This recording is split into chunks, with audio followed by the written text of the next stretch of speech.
Hola, yo soy Efren, bienvenidos a este nuevo capítulo de nuestra librería. El día de hoy con un libro diferente, una lectura de esta semana diferente a las que habíamos tenido en capítulos anteriores, pero muy enriquecedora. Igual seguimos con no ficción, pero hoy vamos con algo de historia, un ensayo muy famoso que fue escrito en 1997, pero se popularizó en años anteriores debido a una serie de televisión. A ver si algunos ya atinaron. Estamos hablando de Voces de Chernobyl, de Svetlana Alexievich, esta escritora bielorrusa que actualmente no vive en Bielorrusia por temor a lo que le puedan hacer, por amenazas que ha recibido después de escribir este libro. Este libro que fue muy polémico, que dio a la luz muchas de las cosas que sucedieron. Vamos a dar un poco de contexto. Es difícil este libro, ya que son testimonios, son muchísimos testimonios en este libro, muchísimos, como su nombre lo dice, muchísimas voces de niños, de mujeres, de hombres que trabajaron ahí, de hombres con autoridad, con poder, de directores, de ingenieros, pero al mismo tiempo de liquidadores, de las esposas de los liquidadores, de niños, de madres, de muchísimas personas. Entonces es un libro no tan fácil, es un libro pesado, no es una lectura ligera. Son 400 páginas más o menos. Entonces es un libro complejo, pero al mismo tiempo no puedes dejar de leerlo, te invita a investigar mucho más. Entonces vamos a los hechos. La catástrofe en Chernobyl, la explosión del reactor número 4, ocurrió el 26 de abril de 1986. Para esto, la Unión Soviética ya tenía problemas. Recordemos que la Unión Soviética, este estado grandísimo que se conformó desde Lenin, después Stalin, que abarcaba muchísimo territorio de Asia, muchísimo territorio de Europa, siendo un país con el comunismo como bandera, que trataba de progresar. Empezó la Guerra Fría, estaban en tiempos de la Guerra Fría, en tiempos en los cuales la gente tenía miedo o se les daba la propaganda de los espías de Estados Unidos, de que Estados Unidos los quería eliminar, de que Estados Unidos les tenía mucho miedo. Sí existió como tal la Guerra Fría, no sé hasta qué nivel, puede que sí, pero digamos, esa era la publicidad. De hecho, hay muchas teorías de parte de algunos fanáticos de esta ideología que dicen eso, que dicen que posiblemente el gobierno de Estados Unidos haya tenido algo que ver, que todo esto fue planeado por ellos. Para ese entonces entró el político Gorbachev, que fue quien cambió algunas de las políticas, permitiendo un poco más la libertad de expresión, abriéndole un poquito la puerta al capitalismo con su reforma, la perestroika. Entonces es ahí donde se empieza a tambalear el comunismo en la Unión Soviética. Algunos países ya se estaban queriendo independizar, ya estaban buscando salirse del régimen de la Unión Soviética. Entonces sucede la catástrofe de Chernobyl. Es ahí el contexto, el cómo se llega a esta situación, cómo pasó. Para esto el accidente, digamos, no lo plantea tanto en el libro, quita la parte del accidente que ya todos conocemos, por eso la vamos a repasar como muy por encima. El accidente fue una falla en un simulacro, se iba a hacer un simulacro con el reactor número 4 para ver si podía trabajar con menos energía. Se tenía como contemplado un reinicio que no se pudo realizar en la mañana, se iba a realizar en la noche, pero aparte se iba a hacer esa prueba. Entonces parece que hubo una falla en la comunicación, es ahí donde empezó a fallar, explota el reactor. Entonces es ahí, ese es lo que sucedió, la antesala, todo el contexto. Aquí empieza con historias muy fuertes. De hecho, la primera de ellas se popularizó en la serie de HBO, la serie de Chernobyl, aquella en la cual una mujer se va con su esposo, empiezan a formar una familia Este esposo es un bombero. Ese día 26 de abril suena la alarma. Él como bombero va a apagar el incendio. Parecía todo común. Cuando de repente, pues esa persona, ese bombero, Basil, el nombre de y Lyudmila, la esposa, Basil, pues de repente termina en el hospital porque tenía quemaduras. Era algo raro, era algo diferente. Tenía como llagas en la piel. Fueron de los primeros expuestos a la radiación. Están en el hospital en Pripyat, la ciudad donde se atendían, la ciudad del reactor. Posteriormente son llevados a Moscú. Para esto, Lyudmila, su esposa, logra entrar a pesar de estar embarazada. Entonces, a pesar de todo eso, se esconde con vendas la panza de embarazo, la barriga de embarazo, para poder entrar con él. Entonces, en este texto, en esta entrevista que se tiene con ella, habla de cómo ella, pues, no iba a dejar a su esposo o a su alma gemela con quien se había casado recientemente, con quien esperaba una hija, por algo que no sabía que existía, por algo que no tenía ni idea, por un enemigo invisible como la radiación. Entonces ella, ¿cómo no podía darle un beso? ¿Cómo un beso podía ser mortal para ella? ¿Cómo un beso de alguien que se había quemado le podía afectar a ella y a su embarazo? No lo comprendía. Aparte, ¿cómo lo iba a dejar solo? ¿Cómo iba a dejar que muriera? ¿Cómo podía pasar eso? Ella no entendía esa parte. Pasaron 14 días. Basil muere en Moscú. Para esto, meses más tarde, ella da a luz a su hija, que muere a las 4 horas de haber nacido por niveles de radiación altísimo. Había tenido ya mutaciones genéticas esa pequeña bebé porque ella absorbió toda la radiación. Posteriormente, esta mujer, Lyudmila, se embaraza y tiene un niño con problemas. Ya la radiación había afectado su cuerpo. Ya empezaba a ser víctima de este suceso. Las primeras víctimas de este. Con esa desgarradora historia, con esa desgarradora voz de Chernobyl, de Lyudmila, abre este libro esta escritora bielorrusa, y es por el tono en el que va. Quizá no les pueda hablar sobre todas las voces, pero es importante esta primera, que se hizo muy famosa, que es aún más desgarradora que el capítulo de la serie de HBO, que al momento de leerla entiendes el dolor, entiendes a ella, cómo podía, o sea, a pesar de que su bebé estaba ahí, cómo podía ella comprender, cómo le podían decir que no, que un beso a su marido que podía morir estaba mal, que podía matar también a ella y a su bebé. Entonces, un muy buen relato que en unas cuantas páginas te conmueve. Y es de ahí de donde va el libro, varios de ese tipo de relatos que les iré contando algunos, les iré contando quiénes son las voces a lo largo de este episodio. Es importante recalcar que este libro fue escrito durante 10 años. A la autora le llevó 10 años estar investigando, ir a entrevistas, se trasladó a distintos lugares, estuvo en diferentes países inclusive, para poder revisar todo esto, para poder cuadrar entrevistas, para acomodar qué es lo que quería mostrar, qué es lo que las personas querían contar de esa manera también. Y durante ese tiempo, pues hay varias cosas han pasado. Nos cuenta, vamos a tratar de darle un orden cronológico, quizá no tanto como vienen acomodados los relatos, pero habla de cómo sucedió. Las personas incluso veían una lluvia, algunos la describen como una lluvia verde, otros una lluvia azul, otros una lluvia amarilla, algo pues normal, algo había pasado pero no se imaginaban.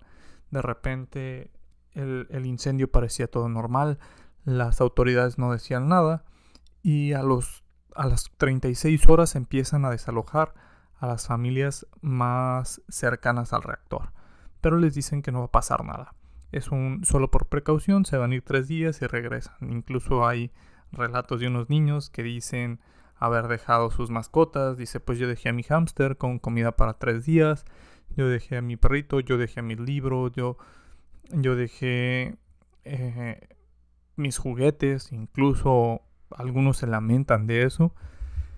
Y las personas pues solo iban, algunos no querían irse, sobre todo las personas mayores no querían, decían que ahí vivían y que ahí iban a estar, ahí iban a morir. Entonces ahí vienen los primeros relatos de cómo empezó a suceder todo esto. Después, conforme va pasando el tiempo, ven que las noticias dicen que todo está bien, que todo está tranquilo, que no sean alarmistas. Algunas personas tratan de tomar precauciones, algunas personas investigan o tenían más conocimiento y eran tachadas de eso, de alarmistas. Hay una historia en particular de una maestra rural que dice que cuando pasó todo eso, una amiga de ellos les decía que se fueran todos de esa zona, que se llevaran a sus hijos. Ellos la tacharon de alarmista. La amiga se fue y al final de cuentas, pues cuánta razón tuvo esta amiga. Pues los efectos de la radiación al paso del tiempo hicieron estragos sobre esos amigos e incluso sobre las personas que estuvieron muy poco tiempo, pero pues para estos fueron menores. Habla sobre cómo empezaban a llamar a los expertos una vez que sucedió la explosión. De hecho, muchos expertos confiaban tanto en la física que decían, no, pues este problema se resolverá en un par de días, en menos de una semana, cuando se dieron cuenta que el problema era mucho, mucho más grave. Algunos puestos directivos que también tienen voz en este libro nos cuentan que nadie sabía cómo resolverlo, nadie sabía lo que había pasado. Era algo sin precedentes para el mundo y para la energía nuclear. Los soviéticos estaban muy a gusto con la energía nuclear. No sabían qué era, no sabían el cómo funcionaba, pero les proveía de energía barata. Les proveía de esa energía que necesitaban, entonces no la cuestionaban. Simplemente sabían que estaba bien. Algunos nos cuentan que las lombrices y los escarabajos dejaron de aparecer una vez que el reactor explotó. Que durante los siguientes días esos animalitos no estaban. Dicen, las lombrices, no sé, debieron de darnos algo.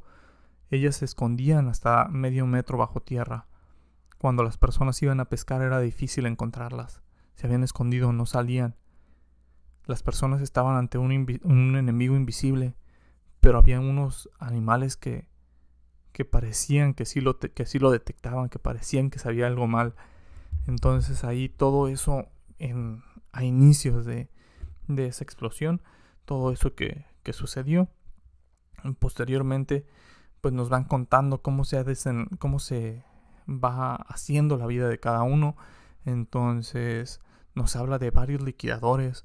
Hay un liquidador en específico que nos cuenta la historia de que él va y ve mucha gente loca. Dice, yo veo mucha gente loca, mucha gente que no sabe lo que está haciendo, gente que no sabe que esto los puede matar. Dice, yo soy consciente de que estoy aquí, que puedo morir, porque yo me quiero morir. Él habla de que lo dejó su pareja, de que lo cambió su esposa. Entonces se fue a Chernobyl, se fue a trabajar, se fue a ayudar para ver si se moría haciendo algo de bien, prácticamente.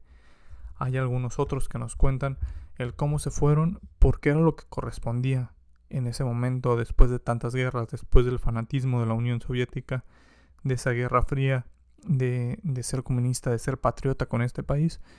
Era lo normal ir a ayudar, no cuestionar. Había mucho poder del gobierno, mucho poder de los militares. Era un poder quizá algo ilimitado, algo injusto sobre otras personas, pero muchos de ellos no cuestionaban. Muchos de ellos sabían que iban para allá y que iban a ayudar. Incluso los militares tenían muchas máscaras de gases, y se dice que no los repartían porque los militares no querían infundir el pánico.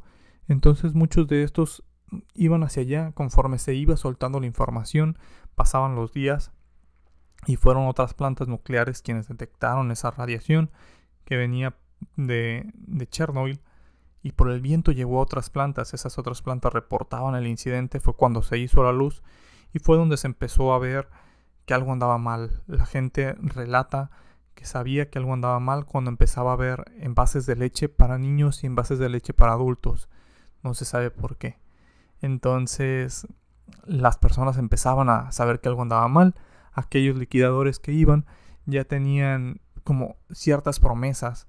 Algunos de los directores en sus relatos nos hablan de eso, de que a quienes sacaron, por ejemplo, el agua debajo del reactor, días después había un tanque con agua debajo del reactor, que si se quebraba el piso y el grafito con radio llegaba al agua, podía causar una explosión aún más grande. Entonces tenían que drenar esa agua. Esas personas prácticamente estaban en una misión suicida.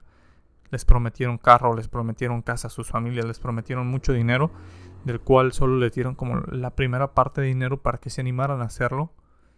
Y posteriormente pues no les dieron nada. Todas estas personas obviamente fallecieron. Fue un trabajo que se tenía que hacer. Alguien tenía que hacerlo. Pero aquí nos cuentan esa parte, una de las personas que estuvo ahí involucradas, que no se les pagó como se debía hacer. Posteriormente había otros que recogían el grafito de los techos, ya que los robots se averiaban. La radiación averiaba los robots. Entonces había ese famoso trabajo de segundos, en los cuales podían permanecer 45 segundos a la semana en el techo del reactor y apalear el grafito. Pero se daban premios. Entonces quienes apaleaban más les daban 100 rubros más, a veces 500 rubros. Se habla de uno que estuvo prácticamente 2 o 3 minutos y se les dieron 1000 rublos como premio por eso. Entonces todas estas personas se les decía incluso que vivirían solamente 5 años posteriores a Chernobyl. Algunos sí, murieron al poco tiempo. Quien cuenta la historia tenía ya 10 años de haber ido a paliar eso y seguía ahí. Entonces es lo que nos cuentan. Otra parte de los relatos es la parte de las mujeres.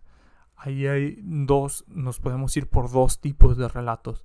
El primero de ellos, las mujeres que quedaban viudas. Las mujeres como Lyudmila, a las cuales el gobierno llegaba y les daba medallas, les daba diplomas, incluso a algunas les daba un poco de dinero y les decía que estaban con un héroe, pero para ellas no era consuelo. Su vida estaba prácticamente terminada, o su vida que conocían en ese momento, porque tenían que ir a una nueva ciudad, tenían que hacer una nueva vida, y ahora sin la pareja con la que habían estado algún tiempo, la pareja que habían elegido. Entonces hay varios de esos relatos en los cuales estas mujeres pues no encuentran ese consuelo. Quisieran tener a su pareja nuevamente, quisieran saber cómo pasó todo, el por qué no les dijeron si tuvieron una elección o incluso si sabían el riesgo en el que estaban. Todas esas dudas de esas personas.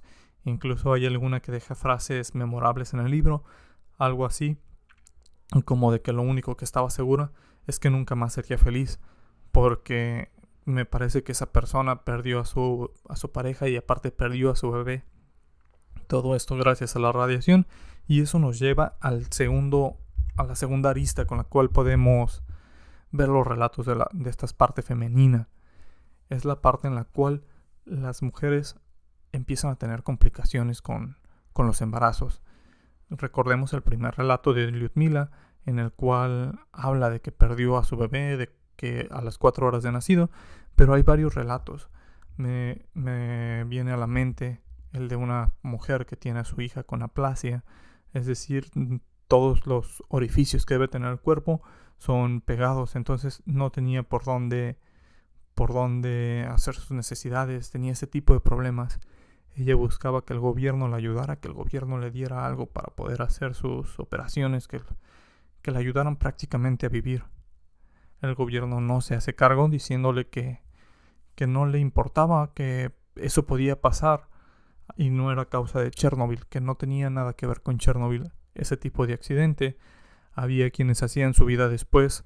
Nos cuenta una pequeña niña que posiblemente se va a una edad de 10, 12 años de Chernobyl, y 10 años después ella busca casarse con un joven. La madre del joven pues está un poco renuente a este matrimonio porque le dice: tú no puedes tener hijos, ¿Estás consciente de eso? Le dice a su hijo que ella no puede, que es incluso hasta un pecado. Entonces la mujer se cuestiona eso. ¿Es un pecado para ellas tener hijos? ¿Estaría bien tenerlos o no? Sabiendo la alta incidencia que tenían esos embarazos. Se dice que hasta el 93 hubo 200,000 abortos en Bielorrusia a causa de todo esto, del accidente nuclear, de toda la radiación. Las mujeres tenían ese miedo, los doctores tenían ese miedo. Hay un relato en específico de un niño que dice que no entiende por qué los doctores querían que no viviera. Dice, pues es que he escuchado en pláticas a escondidas que a mi mamá le decían que no me tuviera, que los doctores le decían que yo no podía vivir. Entonces, toda esa parte que se empieza a complicar con este fenómeno, lo cual nos lleva a la siguiente parte de relatos, que podría ser las voces de los niños. Los niños que jugaron un factor muy triste en toda esta historia. Aquellos niños que cuentan que estaban en la escuela o que acababan de salir y de repente pues se los llevan en un camión a todos ellos. Para ellos pensaban que había iniciado la guerra. Ellos no sabían. Si los adultos no sabían que era la radiación, ese enemigo invisible, mucho menos los niños. Entonces ellos se van, algunos empiezan a llorar porque no tienen a sus padres con ellos. Los niños más grandes tienen que hacerse cargo durante este trayecto. Algunos nos cuentan que empezaban en un ejercicio a dibujar la radiación, este ejercicio con la autora, y les sorprende el de un niño. Dice, la radiación era la lluvia amarilla, pero en el suelo corría un río rojo de todo lo que causó. Otros niños que dejaban sus juguetes, otros niños que no podían estar con sus padres o que habían sido seriamente afectados, niños con problemas, niños que pasaban unos días en la escuela, otros días en el hospital, que no podían salir al sol. Entonces, una etapa como muy complicada. Se dice que en Bielorrusia, que fue el país más afectado, a pesar de que todo esto sucedió en Kiev, Bielorrusia fue afectado en un 23% de su territorio. Entonces, las consultas oncológicas o los casos oncológicos en una población de 100,000 habitantes eran de 82 personas por cada 100,000 antes de 1986. Después de 1986, el promedio subió a 6,000 por cada 100,000 habitantes. Entonces ya eran 6 de cada 100 tenían ese tipo de problemas. Se hablaba ya de los casos Chernobyl. Estos niños que también sufrían ese tipo de bullying eran señalados, no encajaban, empezaban a hablar de la muerte. Hay un relato de una maestra en el cual dice, los niños antes del accidente estaban intrigados por la vida, el cómo se creaba la vida, cómo de 2 hombres podían nacer una persona. Posterior al accidente, cuando retomaron clases, los niños se preguntaban el cómo llegaba la muerte, el cómo morían, qué se sentía, qué era lo que pasaba con las personas. Entonces, todo el tema de los niños es muy cruel en este libro, muy crudo, pero así es como debe ser. Son las voces de ellos, es lo que sintieron, es una forma de sentir empatía por ellos. Entonces, también merece la pena leerlo.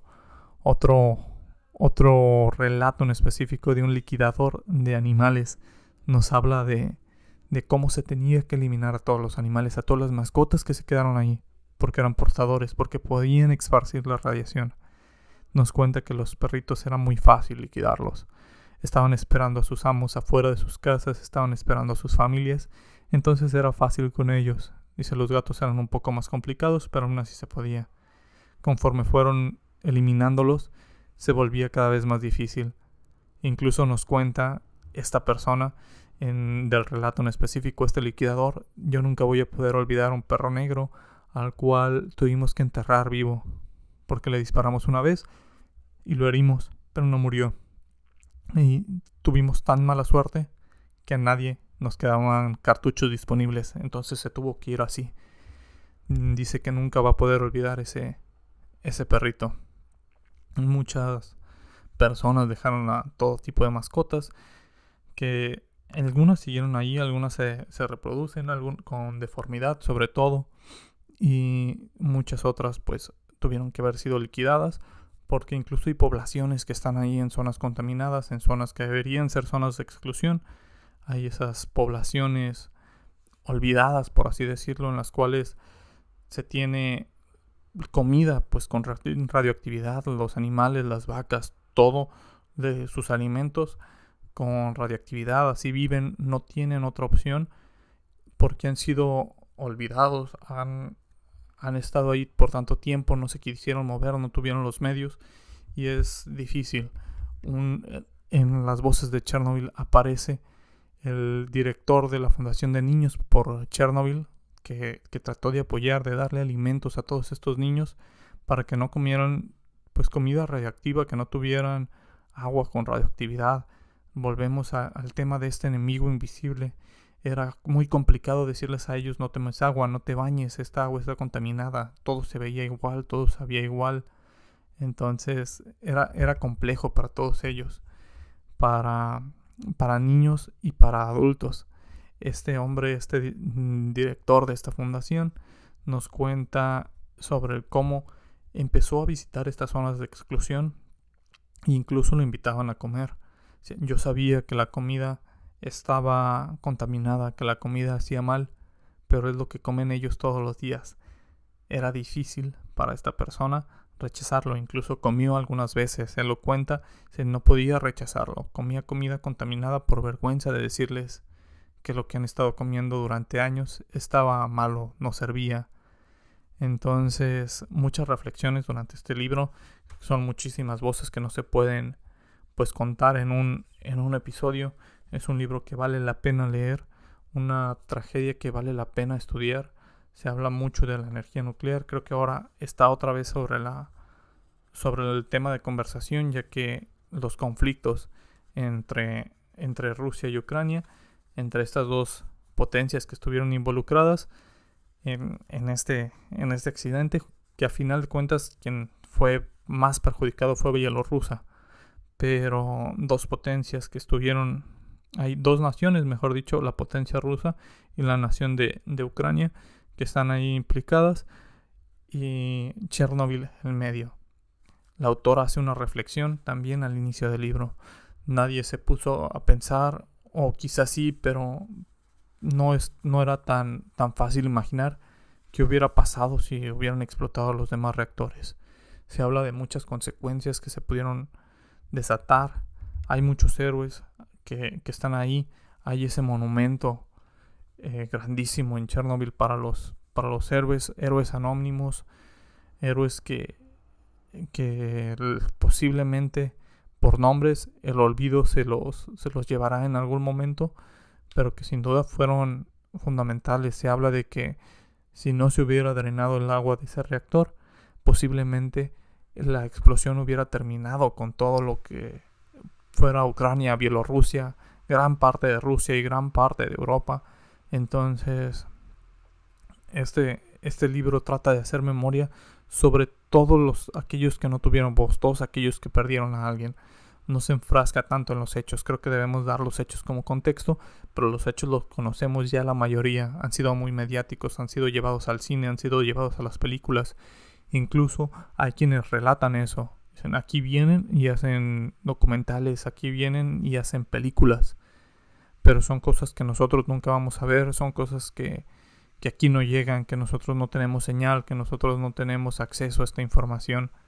No sé si para este momento ya tengan acceso o hayan cambiado las cosas sobre estas personas que fueron entrevistadas durante la década de los 90, pero ha cambiado mucho. Bielorrusia ha progresado, pero sin duda es complicado, han sufrido. Creo que las consecuencias de esta crisis nuclear, de este accidente nuclear, va a durar por muchísimos miles de años, y pues ellos no les va a alcanzar la vida para ver una tierra o su lugar de nacimiento otra vez natural, otra vez libre de la radiación. Este libro totalmente recomendado. Fue ganadora, la autora del Premio Nobel en el 2015. También autora del libro de La guerra no tiene nombre de mujer, que también es un libro muy crudo. Entonces, totalmente recomendado. Voces de Chernobyl. También ahí, para quienes no han visto la serie, creo que sería muy buena opción leer el libro y después ver la serie. Por el momento es todo. No se olviden de seguirnos en las redes sociales, en nuestra librería en Instagram. Y vamos a traer un nuevo libro cada semana. Por el momento es todo. Nos vemos.